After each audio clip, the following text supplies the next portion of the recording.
Ah, it looks like we're scheduled to fall for around, I don't know, a couple minutes, so I think we should just kill some time here. So, in the last video, I ended off by saying that I would talk about all the vending series cards, but I don't think that there's a reliable way to actually access all the artworks for the sets, so I just kind of want to cover a few cards that I like from the set to give you a basic idea of what the vending machine cards were actually like. I'll also be covering the rally promos by Midori Harada, as well as the Southern Islands cards by Keiko Fukuyama and Naoya Kimura. Starting off with some random cards from the vending series that I wanted to cover, starting with vending series 1. And I'll start with the Bulbasaur by Sumiyoshi Kizuki, which holds onto one of many Pokeballs in the card as it looks over to the right, and there's some kind of production facility that can be seen in the background, which is very striking, and I really like all the different things happening in this card.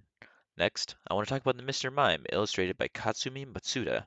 Now, this is the only card that Matsuda ever illustrated, but this card is very significant because of all these years later, we received a version of this card in the Trading Card Game Classic, which is a really awesome way to see a card from so long ago revitalized into the modern age. The final card I wanted to talk about for the Vending Series 1 is the Chansey, which is illustrated by Tomokazu Kamiya. And I just wanted to cover this card because of how seriously goofy it is. With its wide open mouth and surrounded by eggs, it's just super funny, and I like it a lot. Moving on to Vending Series 2, I wanted to talk about the Moltres, which is illustrated by Mitsuhiro Rita. I really just like the perspective of the card, as well as the deep, intense flame that radiate off the Moltres. Next, I want to talk about the Machoke. First of all, this is illustrated by a new artist, being Nobuyuki Habu, who worked on 4 total cards in the run of the Pokemon TCG, but they were all only in the Vending Series sets. But I'm just here to talk about the Machoke at this moment. I like how his fist can be seen punching forwards, and I like how small the card looks, with that super thick outline and the effects around it. It's very simplistic, but also very effective, super unique, and it stands out very well.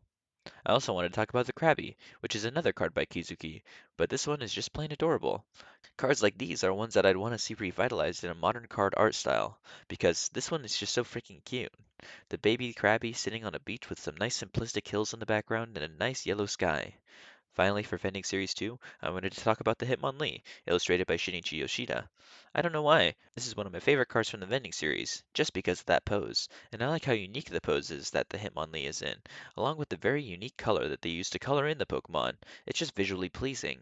And it makes me happy that I'm able to review a card by Yoshida, because this is one of the last times I'll be able to do so.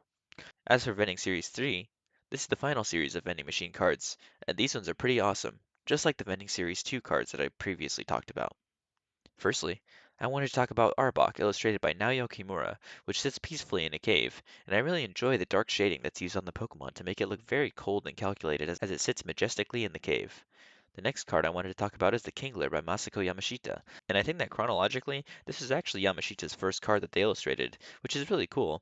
I just like how simplistic the card is, and the large claw on Kingler looks very menacing, and also just awesome, with those nice simplistic bubbles in the background. The next card that I wanted to talk about is the Cubone, drawn by Atsuko Nishida. And this one is a very cute rendition of a Pokemon like Cubone, as it peeks around the corner to see what's in front of him. It's just a cute idea for a card and it's well executed, with a nice reddish background. Finally, for Vending Series 3, I'll talk about the Mewtwo by Kazuhiko Nishihara, and this is the only card that they ever illustrated for the Pokemon TCG, but it's a cool looking Mewtwo. I mean, yes, it's simplistic, but it is still eye-catching, with the pink-red lightning and the Mewtwo looking back at the camera. Of course, we could always nitpick everything to say bad things about it, but this card is at least interesting, and I like it. And that wraps up all the cards from the Vending Machine series.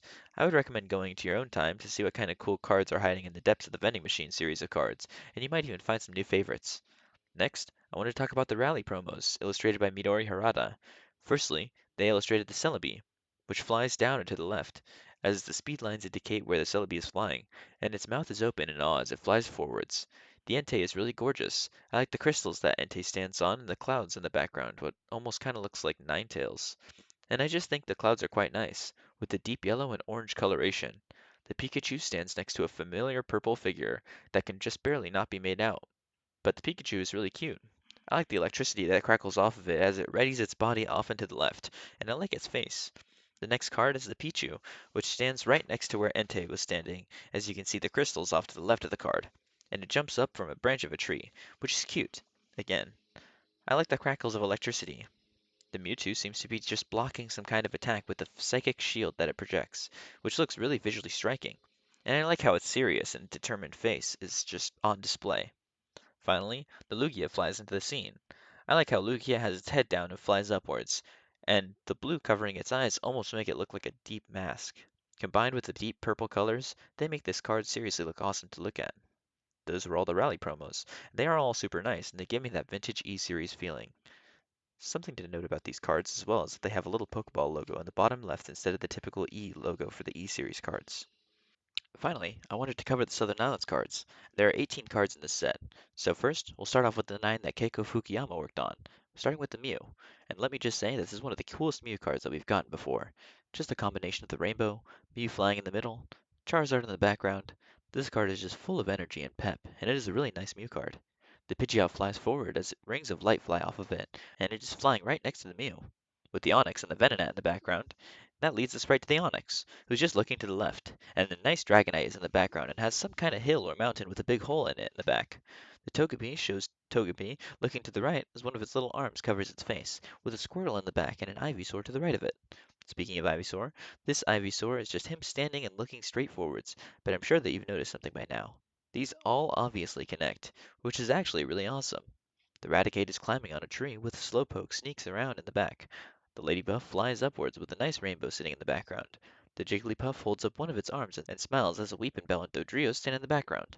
Then finally for Fukuyama, the Butterfree. The cool thing about all these cards is that they're just super unique artworks and are very old, which is awesome. It's easy to collect, and it's a piece of Pokemon history.